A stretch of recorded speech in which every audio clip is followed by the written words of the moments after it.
मोदी जी, मैं इस सदन में अलग ऐलान ये कहता हूं कि जब भी इस देश की जमीन को लहू की जरूरत होगी, आपसे 2 कदम आगे इमरान खड़ा मिलेगा। वक्फ ट्रिब्यूनल को संसदीय शब्द ऐसे बताया जाता है जैसे वक्फ ट्रिब्यूनल कोई मजहबी खाप पंचायत हो। क्या बढ़िया सौगातें मोदी दे रहे हैं आप। पहले हमें गुजराते मोदी दिया, आप सौगाते मोदी दे रहे हैं। जिस बिल को मुसलमानों के हुकूक की हिफाजत करने वाला बिल बताया जा रहा है, उसी को पेश करने के लिए और उस पर बात करने के लिए लोकसभा में भाजपा सरकार के पास एक भी मुस्लिम सांसद नहीं है। जिस वक्फ बिल को मुस्लिम महिलाओं को हक दिलाने वाला बताया जा रहा है, उसे संसद में पेश करने वाली पार्टी के पास न तो राज्यसभा में, न लोकसभा में, न देश की किसी विधानसभा में एक भी मुस्लिम महिला सदस्य नहीं। अशफाकुल्लाह खान जब फैजाबाद की जेल में फांसी के फंदे पर झूल रहे थे, तो इसी देश की जमीन के लिए झूल रहे थे ना। पाकिस्तान के खिलाफ लड़ते हुए अपनी जान देने वाले महावीर चक्र विजेता ब्रिगेडियर उस्मान हो, या पाकिस्तान के पैटर्न टैंक उड़ाने वाला परमवीर चक्र विजेता वीर अब्दुल हमीद हो, वो भी तो इसी जमीन के लिए अपनी जान दे रहा था ना। गुजरात की बेटी बिल्किस के बलात्कारियों की रिहाई के बाद उन्हें माला पहनाने वाली लोगों के नेता ये कह रहे हैं कि यह बिल मुस्लिम महिलाओं को उनका हक दिलाएगा।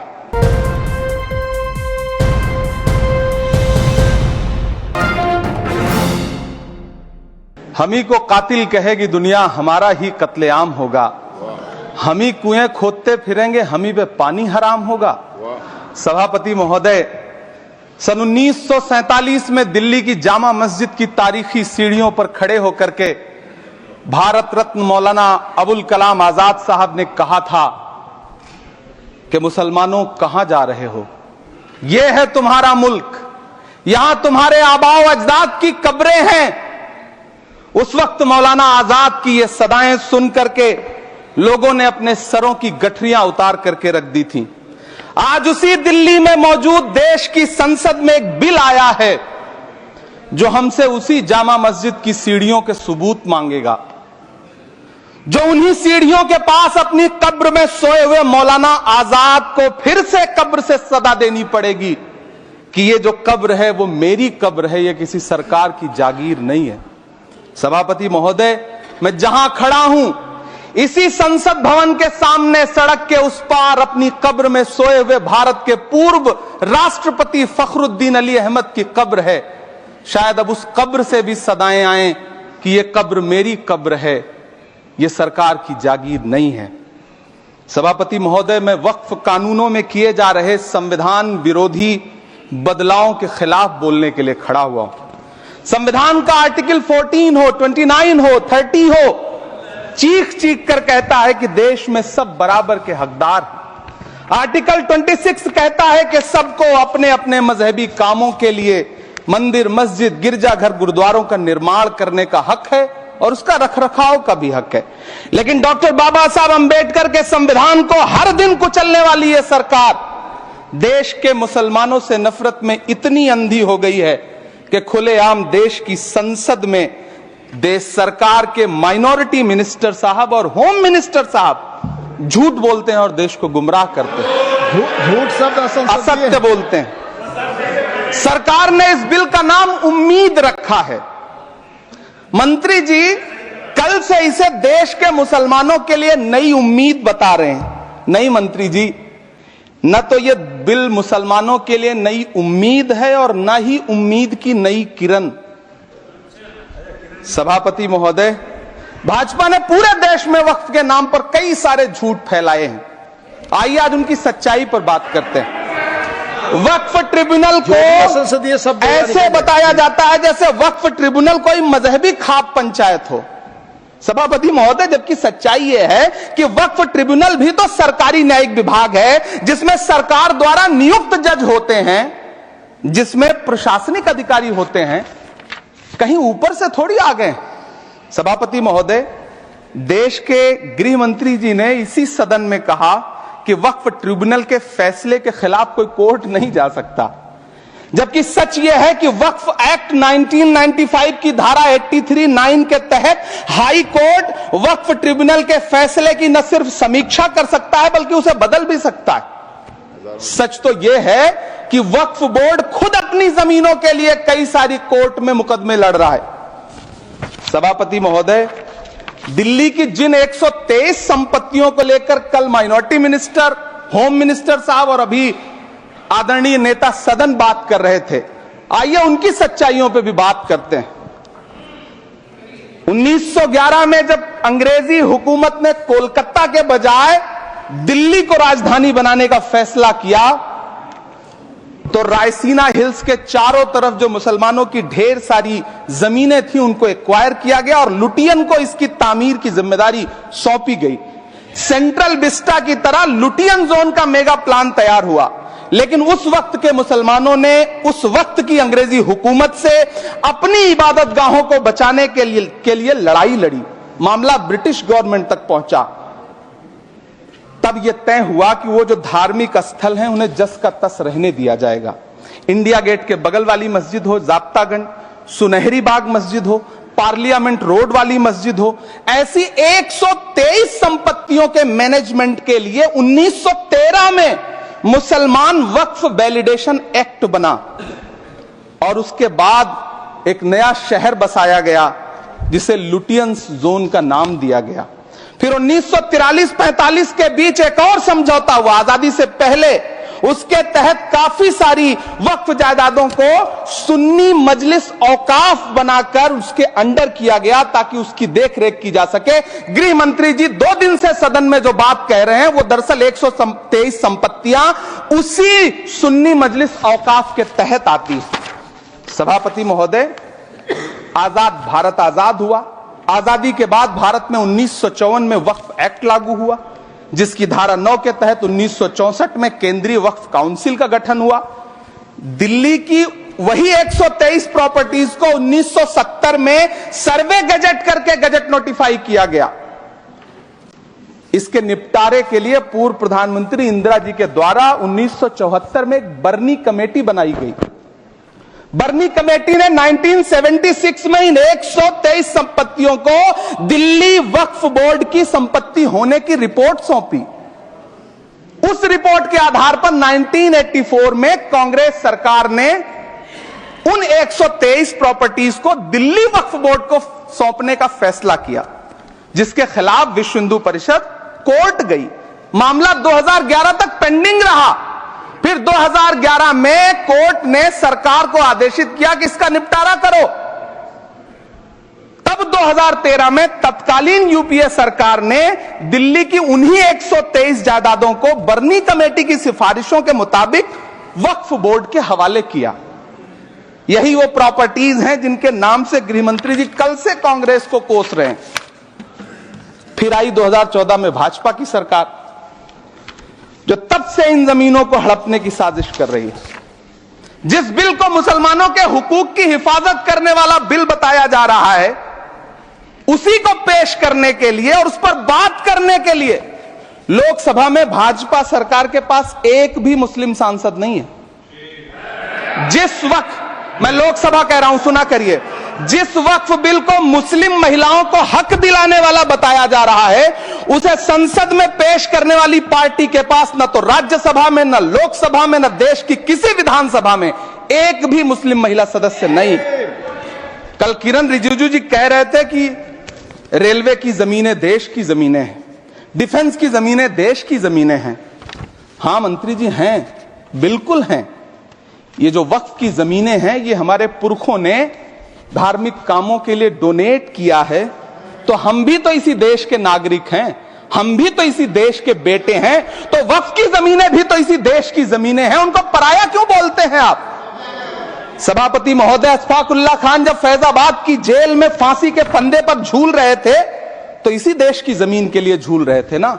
सभापति महोदय, अंडमान की जेल में काला पानी की सजा काटकर अपनी जान देने वाले मौलाना फजले हक खैराबादी हो या शेर खान अफरीदी हो, वो भी तो इसी जमीन के लिए अपनी जान दे रहे थे ना। सभापति महोदय, पाकिस्तान के खिलाफ लड़ते हुए अपनी जान देने वाले महावीर चक्र विजेता ब्रिगेडियर उस्मान हो या पाकिस्तान के पैटर्न टैंक उड़ाने वाला परमवीर चक्र विजेता वीर अब्दुल हमीद हो, वो भी तो इसी जमीन के लिए अपनी जान दे रहा था ना। और मंत्री जी, मैं इस सदन में अलल ऐलान ये कहता हूं कि जब भी इस देश की जमीन को लहू की जरूरत होगी, आपसे 2 कदम आगे इमरान खड़ा मिलेगा। ये मैं आपसे यकीन दिलाते हुए कह रहा हूं। सभापति महोदय, मैं सरकार से कहना चाहता हूं, हमसे हमारी इबादत गाहें तो मत छीनिए ना, हमारे घरों पे बुलडोजर तो मत चलाइए ना, हमारी कब्रों में तो हमें सुकून से सोने दीजिए ना। सभापति महोदय, माइनॉरिटी मिनिस्ट्री का बजट कट करके, मुस्लिम बच्चों की स्कॉलरशिप बंद करके अब सरकार कह रही है कि हम वक्फ की आमदनी से गरीब मुसलमानों का भला करेंगे। गुजरात की बेटी बिल्किस के बलात्कारियों की रिहाई के बाद उन्हें माला पहनाने वाली लोगों के नेता ये कह रहे हैं कि यह बिल मुस्लिम महिलाओं को उनका हक दिलाएगा। धन्यवाद मोदी जी, क्या बढ़िया सौगातें मोदी दे रहे हैं आप।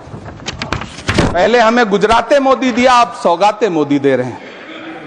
लेकिन यह सरकार इतना याद रखे कि इसी ठसक के साथ देश की संसद में सीए का कानून भी लाया गया था और कहा गया था बड़े बड़े भाषण देकर के कि पड़ोसी देशों से हिंदू भाइयों को ला करके यहां नागरिकता दी जाएगी। लेकिन मैं आपके संज्ञान में लाता हूं सर कि पिछले इतने दिनों में इनसे नागरिकता लेने के लिए 2000 व्यक्ति भी नहीं आए, जबकि इसके उलट इन्हीं की सरकार में पिछले 10 साल में 15 लाख से ज्यादा भारतीयों ने भारत की नागरिकता छोड़ करके दूसरे देश में जाकर के बस गए।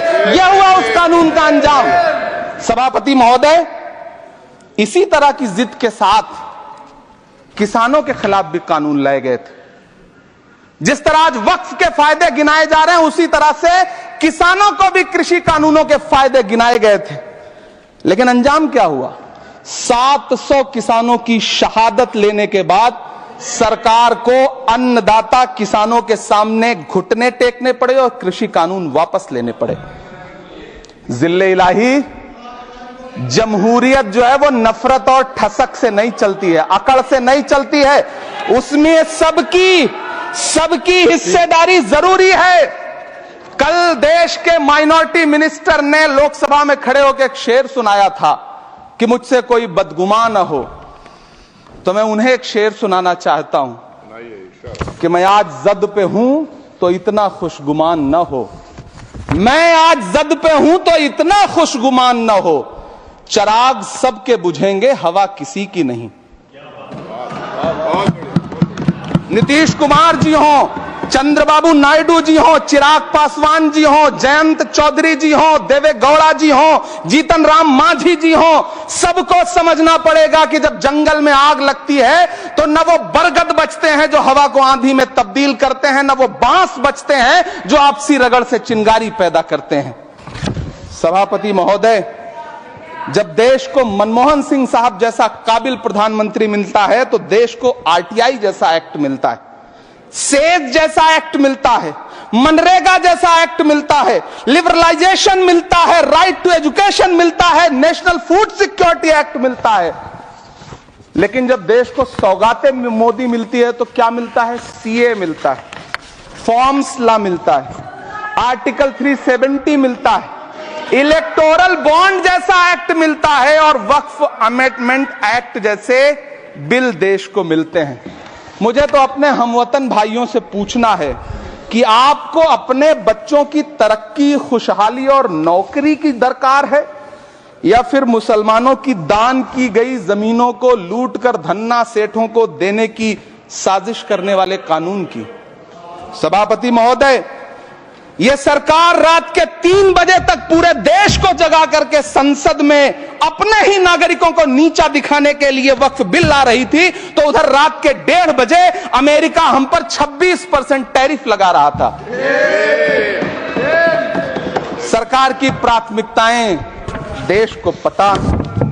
सभापति महोदय, मैं बहुत भावुक हूं आज और मुझे अच्छा लगा कि आदरणीय नेता सदन जगत प्रकाश नड्डा जी ने बहुत अच्छी बातें भी की, मन से बातें की। क्योंकि उनके नाम में प्रकाश जुड़ा है तो मैं उनमें हमेशा एक रोशनी की किरण देखता हूं। मैं उनके सामने बहुत अदब से यह बात कहना चाहता हूं कि चरागों के सफर में दबदबा हो आंधियों का तो फिर अंजाम जुल्मत के सिवा कुछ भी नहीं होगा। ये दुनिया नफरतों के आखिरी स्टेज पर है, इलाज इसका मोहब्बत के सिवा कुछ भी नहीं होगा।